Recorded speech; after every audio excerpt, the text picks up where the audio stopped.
को संभाल ली। बात बिगड़ गई थी, मंथरा बात को संभाल ली, लेकिन उस बात को संभालने में तुम्हारे पिता की मृत्यु हो गई। कछुक काज विधि बीच बिगारो, भूपति सुरपति पुरपग धारो। इतना सुनते ही भरतलाल जी व्याकुल हो जाते हैं। भरतलाल जी को दो दुख विशेष है। एक तो कहते पिताजी आप चले गए, मैं आपका अंतिम दर्शन नहीं कर पाया, और आप अपने सामने मेरे हाथ को पकड़ करके श्री राम जी को सौंप करके नहीं गए। चला तो न दे पायो तो चलत न देखो पायो तो तात न राम सौंप्यो मोही, तात न राम सौंप्यो मोही, तात न राम सौंप्यो मोही, तात न राम ही सौंप्यो मोही। फिर कह के जब बताएं कि तुम्हारा राज्य अभिषेक के लिए वरदान मांग ली हूं और राम जी के लिए 14 वर्ष का वनवास मांगा। कितना सुनते भरतलाल पिता की मृत्यु को भूल गए और अपने को ही कारण समझ करके श्री भरतलाल कुछ बोल नहीं पाए। दो प्रकार का दुख होता है। एक दुख में तो रोना आ जाता है, हम लोग रो लेते हैं, और एक ऐसा बड़ा दुख होता है जिसमें रोना भी नहीं आता, वो रो भी नहीं पाता है। इसलिए वैद्य उपचार करता है, जो अपने मन में वो दुख को संजोए हुई है, आंसू निकल जाए तो वो दुख निकल जाता है। और जो रो भी नहीं पाता तो वैद्य ऐसा उपाय करता है, इसको रुलाइए, नहीं तो फिर ये ठीक नहीं होगा। तो भरत जी तो रोना ही भूल गए, इतना भयंकर दुख हुआ भरत जी को। भरत ही बिसरो पितु मरनु, सुनत राम बन गो, हेतु अपन पौजा निजियो, थकित रहे धरि मोह। कैकेयी श्री भरतलाल को समझाती हैं कि पुत्र चिंता नहीं करो, चिंता नहीं करो, घबराओ नहीं। मानो कैकेयी जरे पर लोन घुड़ कर कहती आप चिंता नहीं करो, तुम्हारे पिता तो भगवान के धाम को गए। श्री भरत जी कहते हैं जननी, जब ऐसे तुम्हारे मन में कुटिलता थी तो मुझको क्यों जन्म दी, या जन्म ही दे दी तो जन्म में क्यों मार क्यों नहीं दी। तुम तो उसी प्रकार से हो जैसे कोई पेड़ को सींचना चाहे, पेड़ के पत्ती में और डाली में जल देना चाहे, तो सोचे कि ये पेड़ के पत्ती डाली में कैसे जल दें, तो काट देते हैं, नीचे आ जाए तो उसको जल मिल जाएगा। तो पेड़ को काटने से वो डाली और शाखा पुष्ट नहीं होंगे, वो तो सूख जाएंगे। जैसे मछली है, मछली जल में रहती है, तो मछली को जीवित रखने के लिए कोई जल को वहां से उलीच दे। तुम तो ऐसा कि पेड़ काटी पालो सींचा, पेड़ काटी पालो सींचा, नीन जियन नीति बारी उलीचा, नीन मेरे बारी उलीचा, नीन जियन नीति बारी उलीचा, नीन जियन नीति बारी उलीचा। श्री भरतलाल कहते हैं नहीं तो मैं तुमको मार देता। भरत ऐसा शील स्वभाव वाला पुत्र और मां को ऐसा फटकार रहे। राम भरत का राम प्रेम बोल रहा। श्री भरतलाल कहते हैं तुम्हारे मुख से कैसे निकल गया राम जंगल को जाओ। तुम्हारी जीवा नहीं गिर गई, तुम्हारा हृदय नहीं फट गया। और दशरथ जी कैसे विश्वास कर लिए तुम्हारे ऊपर में। बर मांगत मन भय नहीं पीरा, बर मांगत भय नहीं पीरा। घर नदी मुँह पर न कीरा, गरी नदी मुँह पर न कीरा। गरी नदी मुँह पर न कीरा, गरी नदी मुँह पर न कीरा। श्री भरतलाल कहते हैं मैं ही सब अनर्थ का कारण हूँ, मुझको ही कलंक लगा, लेकिन ये कलंक तभी मिटेगा जब श्री राम अयोध्या में आए। वैसे कलंक मिट नहीं सकता। श्री भरतलाल कहते हैं अच्छा तू कुछ भी हो, अब यहां से तू चल। मेरे समान कौन पापी है, कौन पापी है जिसके कारण भगवान सीताराम लक्ष्मण को जंगल जाना पड़ा। मोह समान को पात की बाजी कहूं कछु तो, मैं ही पापियों की हूं। इतने में आई मंथरा कुब्जा बढ़िया श्रृंगार करके, बंदरी जैसे बढ़िया श्रृंगार करके आई।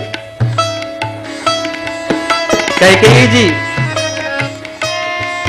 कुंवरी से कहती हैं कि देखो तुम्हारा एक कुंवड़ नहीं है, जो कुंवड़ है ना इसमें बुद्धि भरी हुई है, तो बड़ी बुद्धिमान हो। यदि मेरा पुत्र भरत राजा बन जाएगा, मैं तुम्हारी इस कुंवड़ की पूजा करूंगी। इसमें चंदन का लेप और बढ़िया चंदन केसर कस्तूरी मिला करके घिस के और चंदन से लेप करूंगा। इसमें बढ़िया सुगंधित माला पहनाऊंगी, इसमें हार पहनाऊंगी। वो तो मंथरा आई श्रृंगार करके बढ़िया राजरानी जैसे। कही कहती तो अब तुम दासी बन करके नहीं रहोगी, तो राजरानी बन करके रहोगी। तो राजरानी जैसे आई मंथरा सज धज कर।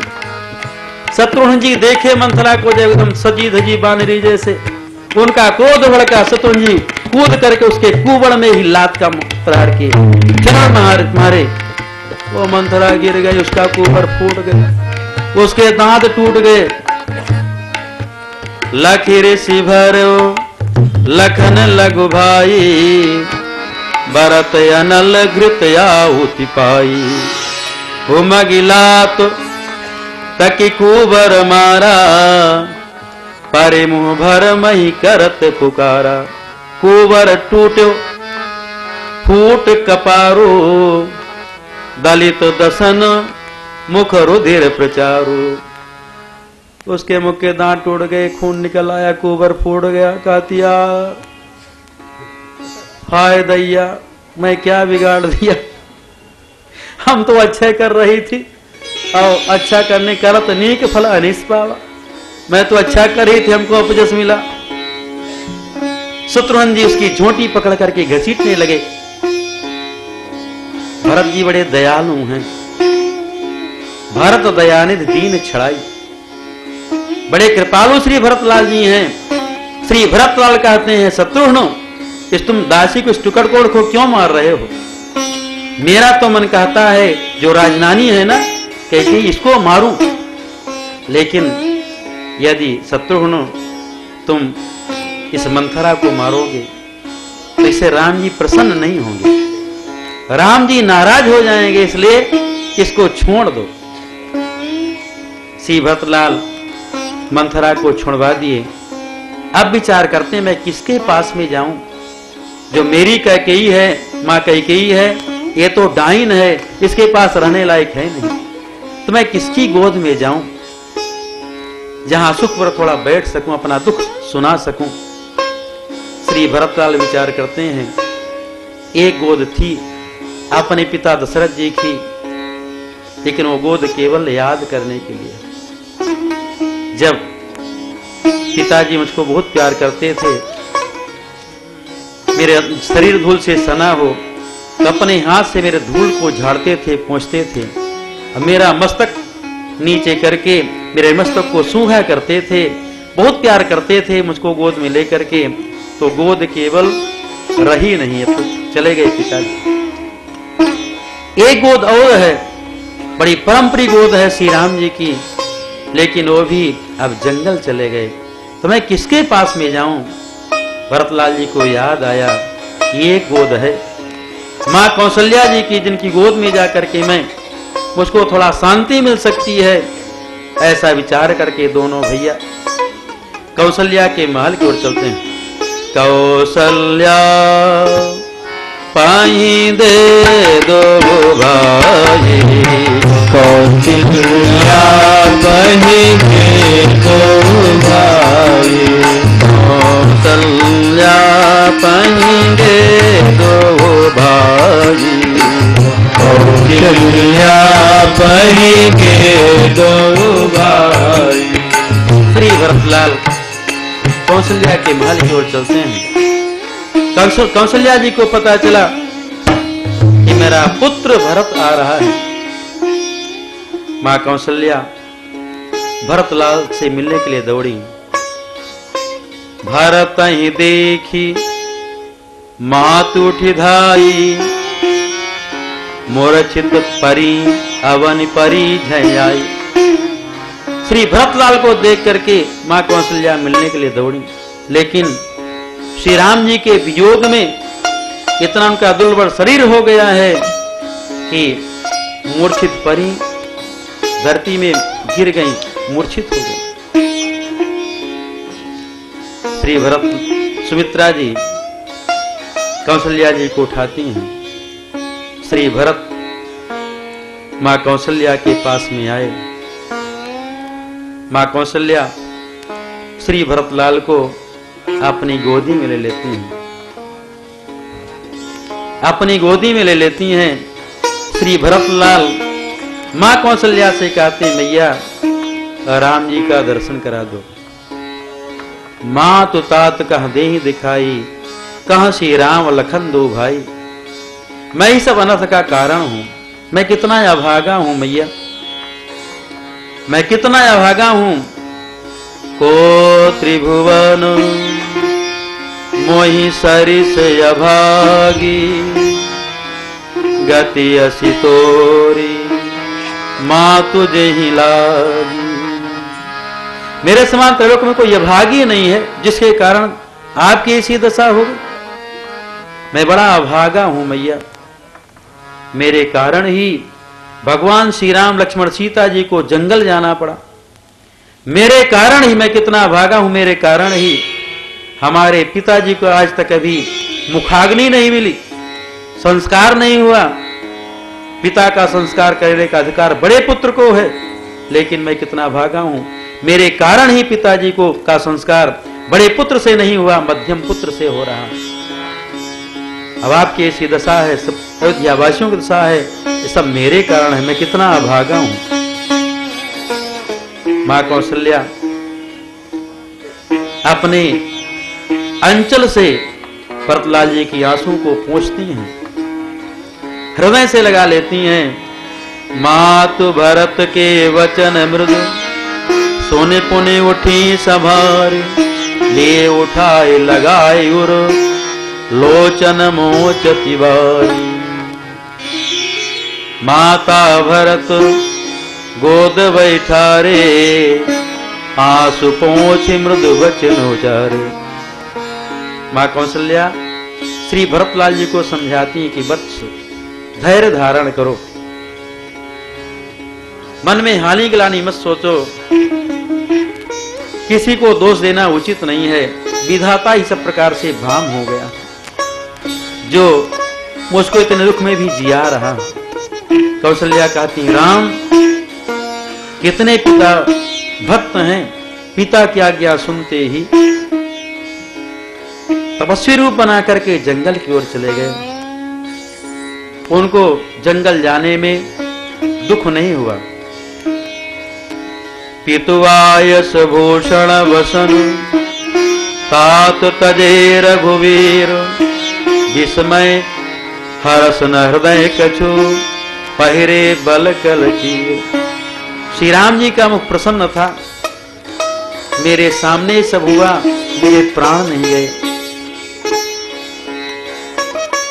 मेरी आंखों के सामने सब हुआ, लेकिन तुम्हारे पिता दशरथ जीने का भी फल प्राप्त कर लिए और मृत्यु का भी फल प्राप्त कर लिए। मेरा हृदय कितना कठोर है। माँ कौशल्या भरत जी को ऐसा समझाती हैं। श्री भरतलाल माँ कौशल्या के सामने सौगंध शपथ खाते हैं कि मैया यदि मेरी राम वनगवन में राय हो तो मुझको ये पाप मिले जो पाप माता पिता को मारने से मिलता है, ब्राह्मण के गांव को जला देने से मिलता है, वो पाप मुझको लगे। और वो जितने पाप हैं वो सब पाप मुझको लगे। एक पाप और है। श्री भरतलाल जी कह रहे हैं, जे परिहरि हरिहर चरण भजहि भूत गण घोर तेहि कै गति मोहि देव विधि जो जननी मत मोर। श्री भरतलाल जी कहते हैं कि जो श्री हरि और हर भगवान विष्णु और भगवान शंकर के चरणों को छोड़ करके भूत प्रेतों की पूजा करते हैं, भूत प्रेतों का भजन करते हैं, तो उनको जो गति मिलती है, जो भूत प्रेत की सेवा पूजा करता है ना, उसको भी भूत प्रेत अपने ही जैसे बना देते हैं। वो भूत प्रेत के लोके को जाएगा, वही प्रेत बनेगा। इसलिए इतने देवी देवताओं को छोड़ करके भूत प्रेत की पूजा नहीं करनी चाहिए। लेकिन लोग अब भूत प्रेत जल्दी प्रसन्न हो जाता है, कामना पूर्ण कर देता है, तो चलते हैं भाई संसार में मिले, बस संसार है सामने लक्ष्य है, सुख सुविधा मिल जाए, लेकिन संसार ही लक्ष्य नहीं है। हमारा परलोक बने, हमको भगवान मिले, यही हमारा आपका लक्ष्य है। इसलिए भगवान के दरबार में भी किसी वस्तु की कमी नहीं है, विश्वास हो बस। न भगवान शंकर के दरबार में कमी है, न भगवान श्री राम जी के दरबार में कमी है। हमारे आपके विश्वास में कमी हो सकती है, लेकिन भगवान के दरबार में कमी नहीं है। कुछ भी करना है उन्हीं की पूजा करें, मांगना है तो उन्हीं से मांगे।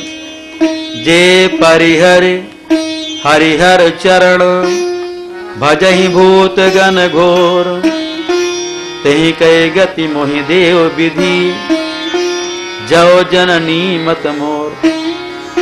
लोग देवताओं का पूजन छोड़ करके इधर उधर मजार में भी चले जाते हैं, श्मशान में चले जाते हैं सिद्धि करने के लिए। वो सिद्धि मिलेगी जरूर, लेकिन वो सिद्धि केवल संसार में आपको भोग दे सकती है, वो सिद्धि से आप भगवान को नहीं प्राप्त कर सकते हैं। इसलिए श्री भरतलाल जी कहते हैं उनको जो गति मिले, जो भूत प्रेतों की सेवा करते हैं, वही गति हमको मिले।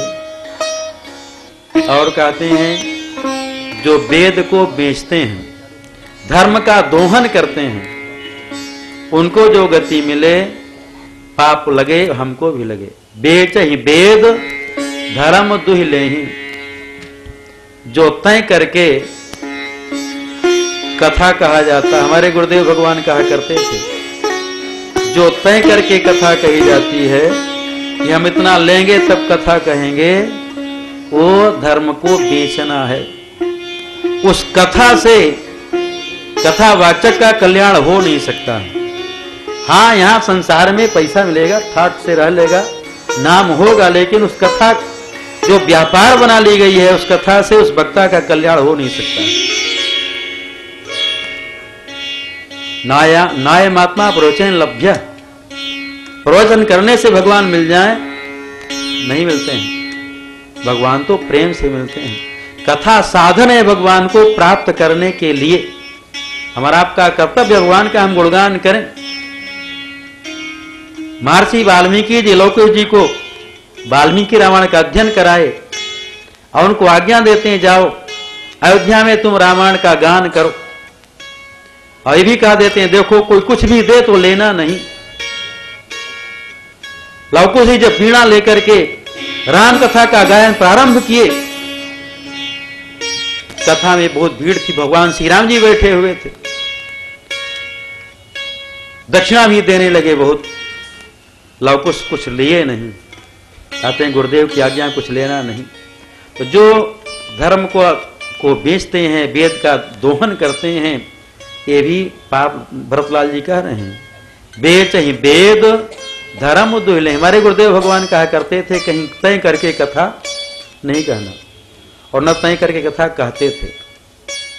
कहीं कहीं ऐसा होता था कि न तय करके जाएं तो नहीं मिलता था, बताते थे। कभी कैसा हुआ कि जो लोग तय करके गया तो जो तय किया उसको तो देगा ही लोग, और जो ऐसे चला गया है तो अब जो मन में आए दे देगा।